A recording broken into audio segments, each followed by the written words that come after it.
तो इस video lecture में हम जो है डिस्कशन करेंगे centre of percussion of a rod. तो किसी रॉड के लिए जो है सेंटर ऑफ परक्यूजन को यहाँ पर एनालाइज करेंगे।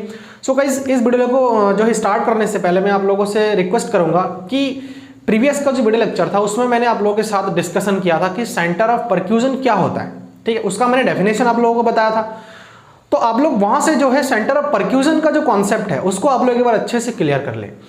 वहां से जब कॉन्सेप्ट आप लोगों को क्लियर हो जाएगा तो जाकर के इस वीडियो को आप देखेंगे तो पता लग जाएगा कि एक्चुअल में हम करना क्या चाह रहे हैं, ठीक है। तो यहाँ पर centre of percussion of a rod, तो किसी रॉड के लिए कोई एक रॉड हमारे पास गिवन है और उस रॉड के लिए जो है हम बात करेंगे कि इसका सेंटर ऑफ परक्यूजन क्या होगा। तो चलिए देखते हैं, मैंने यहाँ पर नोट डाउन भी कर लिया है और इसको मैं आप लोगों को अभी समझा देता हूँ।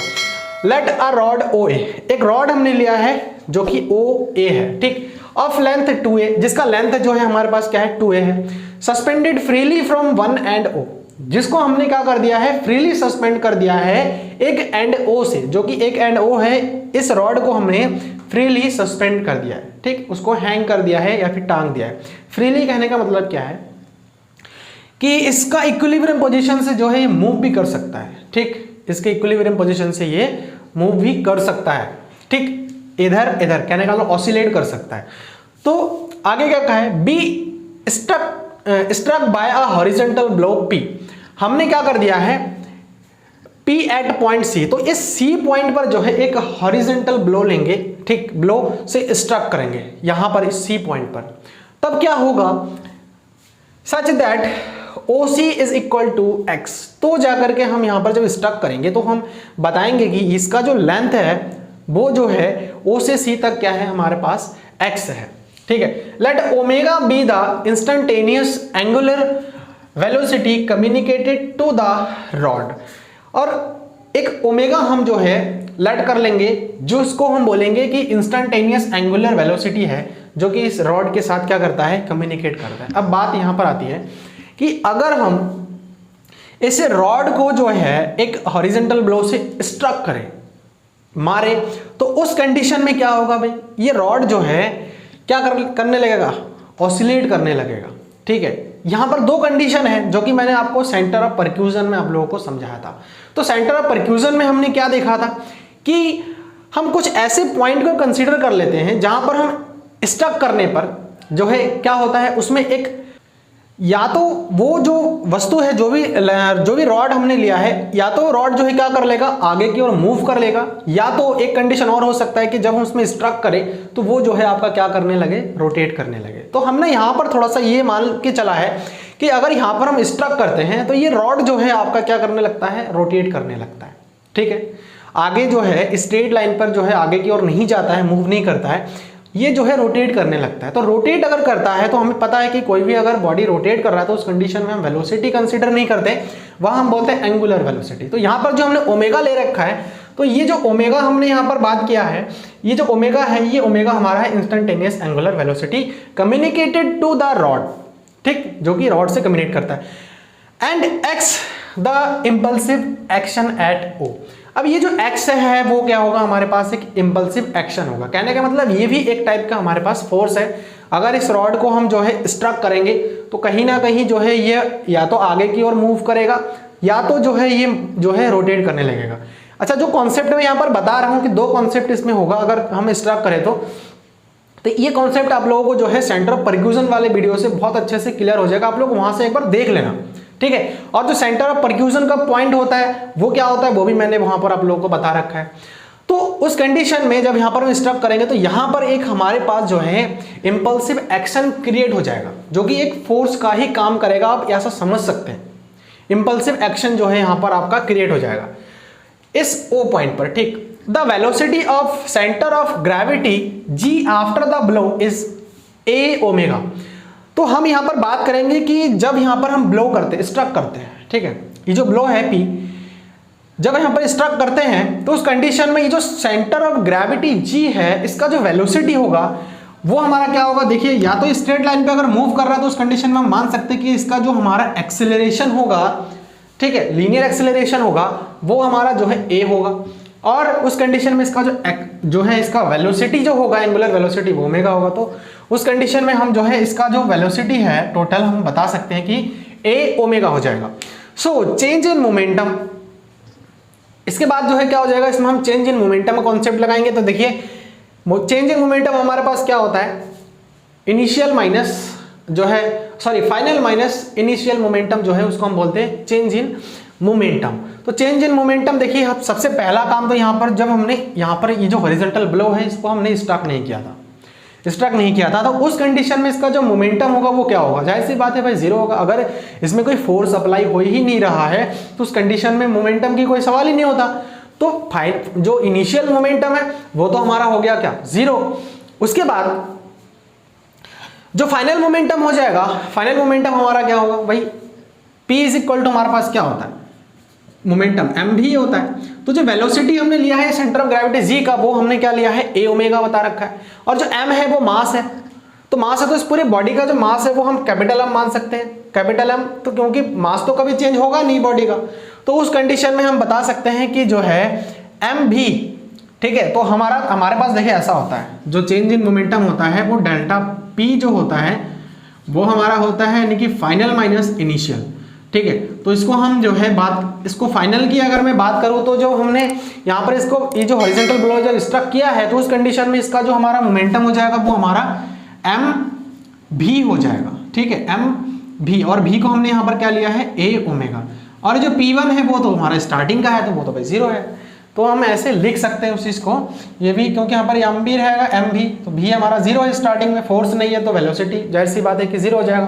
तो उस कंडीशन में m हम यहाँ से कॉमन ले सकते हैं, a ओमेगा माइनस जीरो। तो यही चीज मैंने यहाँ पर डायरेक्टली लिख दिया है, इज इक्वल टू जो हमारे पास टोटल जो फोर्स होगा एक्चुअल में क्या है, ठीक है। ये जो ब्लो हॉरिजॉन्टल ब्लो हम कर रहे हैं, इन दोनों को हम क्या कर रहे हैं, इक्वेट कर रहे हैं, तुलना कर रहे हैं। तुलना कैसे कर रहे हैं भाई, इसमें जितना भी चेंज इन मोमेंटम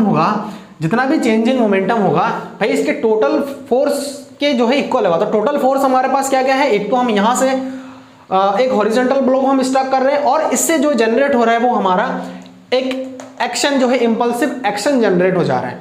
तो हम दोनों को क्या कर देंगे, जोड़ देंगे, तो क्या हो जाएगा हमारे पास is equal to P plus x. अब आपको ये चीज डाउट हो रहा होगा कि यहाँ तो हमने चेंज इन मोमेंटम लिया है और यहाँ पर हमने फोर्स लिया है। तो एक चीज का आप ध्यान जरूर रखना कि न्यूटन का सेकंड लॉ जब हमने डिस्कशन कर रखा था, मैकेनिक्स का मैंने डिस्कस कर रखा है चेंज इन मोमेंटम वगैरह, तो वहां पर मैंने डिस्कशन किया था कि जो मोमेंटम होता है वो फोर्स के जो है हमारे प्रोपोर्शनल होते हैं, ठीक है, विद रिस्पेक्ट टू टाइम।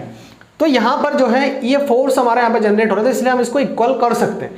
फिर माइनस है तो हम क्या कर सकते हैं, m a omega is equal to P plus x. तो m a omega is equal to P plus x, इसको हम क्या कर लेंगे, इक्वेशन फर्स्ट लेट कर लेंगे। And the moment equation is, moment equation क्या हो जाएगा भाई, मोमेंट इक्वेशन देखिए सबसे पहले तो m जो है m k स्क्वायर ओमेगा, कैसे आया है ये m k square omega, moment का मैंने आप लोगों को बताया था कि परपेंडिकुलर डिस्टेंस, ठीक है, एक तो परपेंडिकुलर डिस्टेंस और जो फोर्स लगाया जाता है या फिर जो भी लगाते हैं तो उसका हमारे पास प्रोडक्ट होता है। ये जो मोमेंट वर्ड है उसको मैंने पहले भी आप लोगों के साथ बता रखा है कि ये जो है जिस पॉइंट पर हम फोर्स लगा रहे हैं, जैसे हमने इस पॉइंट पर फोर्स लगाया है, ये परपेंडिकुलर डिस्टेंस, इसका जो हमारा फोर्स हो जाएगा इनटू इसका जो परपेंडिकुलर डिस्टेंस हो जाएगा वो हम जो है मोमेंट काउंट करते हैं।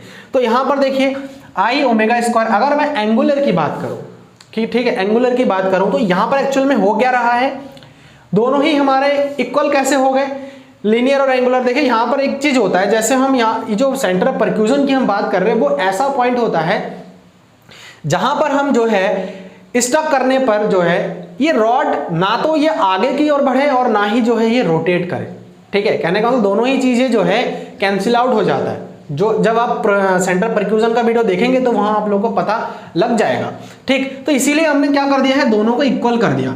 दोनों का इक्वल क्या किया हमने, इसका जो मोमेंट है तो दोनों का इक्वल हो जाएगा। कैसे, या रोटेशन नहीं कर रहा है तो उस केस में उसका मोमेंट, और जो है ये आगे की और फॉरवर्ड स्ट्रेट लाइन में फॉरवर्ड जो है इसका कोई एक्सेलरेशन भी नहीं है ना, इसका जो लीनियर एक्सेलरेशन होता है वो भी इसमें नहीं है। तो उस कंडीशन में हम बात कर सकते हैं इसका कि जो है m के स्क्वायर ओमेगा ये रोटेशन के लिए आ रहा है क्योंकि i is equal I omega है ये, ठीक है। और i के प्लेस पर हमने क्या पुट कर दिया है, m के square omega is equal to P into x. तो ये देखिए वही चीज हो गया कि P हमारा क्या है भाई, एक हॉरिजॉन्टल ब्लो है जो कि हमने यहाँ पर स्टक किया है परपेंडिकुलरली, और यहाँ से यहाँ तक के जो डिस्टेंस है वो क्या है हमारे पास x है। तो यही मोमेंट बताता है।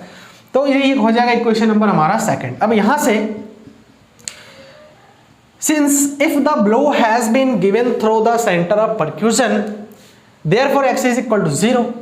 ऐसा मैंने यहां पर क्यों लिखा है, देखिए अगर ये जो ब्लो है वो आपका जो है सेंटर ऑफ परक्यूजन, ये जो पॉइंट है इसको हमने मान लिया कि सेंटर ऑफ परक्यूजन में दिया जा रहा है, तो जब सेंटर ऑफ परक्यूजन में हम ये जो हॉरिजॉन्टल ब्लो है वो स्ट्रक करेंगे तो उस कंडीशन में हमारा ये जो x जनरेट हो रहा है, ठीक है, एक इंपल्सिव एक्शन जनरेट हो रहा है, ये तो होगा ही नहीं। क्यों नहीं होगा, क्योंकि ये जो हमारे पास सेंटर ऑफ परक्यूजन एक ऐसा पॉइंट होता है जहां पर हम इसको स्ट्रक करने पर इस रॉड में कोई भी मूवमेंट नहीं होता है, समझ में, ना तो ये रोटेट करना चाहेगा और ना ही ये आगे बढ़ना चाहेगा। तो उस कंडीशन में यहाँ जो ये जो इंपल्सिव एक्शन एक जनरेट हो रहा है वो तो जनरेट होगा नहीं अगर हम इस सेंटर ऑफ परक्यूजन पर जो है स्ट्रक करें, ठीक हो गया।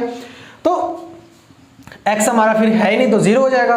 तो इक्वेशन फर्स्ट से हमें क्या मिल जाएगा, देखिए यहाँ पर 0 पुट कर देंगे तो ma omega is equal to क्या आ जाएगा, p आ जाएगा। By using the above result in second, तो ये जो रिजल्ट हमारा आ रखा है इस रिजल्ट को हम क्या करेंगे, सेकंड इक्वेशन में यूज करेंगे। तो सेकंड इक्वेशन में जब यूज करेंगे p का वैल्यू यहाँ पर रख देंगे तो सॉल्व आउट करने पर x इज इक्वल टू के स्क्वायर अपॉन a आ जाएगा। तो इस चीज का आप ध्यान रखना, x इज इक्वल टू के स्क्वायर अपॉन a आ जाएगा। यही हमारा जो है फाइनल रिजल्ट है। ये हमारे पास क्या है भाई, हमने जब पेंडुलम पढ़ रखा था, सिंपल पेंडुलम पढ़ रखा था, तो सिंपल पेंडुलम में हमने देखा था कि ये जो है length of the equivalent simple pendulum, ठीक, तो एक इक्विवेलेंट सिंपल पेंडुलम का लेंथ था, ये चीज समझ में। तो होप कि आप लोगों को जो कॉन्सेप्ट है वो क्लियर हो गया और यही हमारा फाइनल रिजल्ट है। क्या था, centre of percussion of a rod. तो किसी रॉड के लिए जब सेंटर ऑफ परक्यूजन निकालेंगे तो ये इक्वेशन निकल के हमारे पास सीधा आ जाएगा। इसका यूज हम आगे जब क्वेश्चन वगैरह सॉल्व आउट करेंगे तो वहां पर हम करेंगे। तो होप कि आप लोगों को जो आज का जो लेक्चर है इसका जो कॉन्सेप्ट है वो अच्छे से क्लियर हो चुका है। अगर कहीं पर फिर भी डाउट है तो आप लोग मुझे कमेंट करके बताएं। और जो है कल का जो लेक्चर रहेगा उसमें मैं नया टॉपिक स्टार्ट करूंगा जिसमें जो है मैं डिस्कशन आप लोगों के साथ करूंगा मोशन इन 2 डायमेंशंस, ठीक है, मोशन इन 2 डायमेंशन। तो 2 डायमेंशन में जो मोशन है उसको हम देखेंगे और वहां पर डी-एलम्बर्ट प्रिंसिपल का यूज करके 2 डायमेंशन में जो मोशन का इक्वेशन वगैरह है वो सब भी हम डिराइव करेंगे। So thanks for watching this video.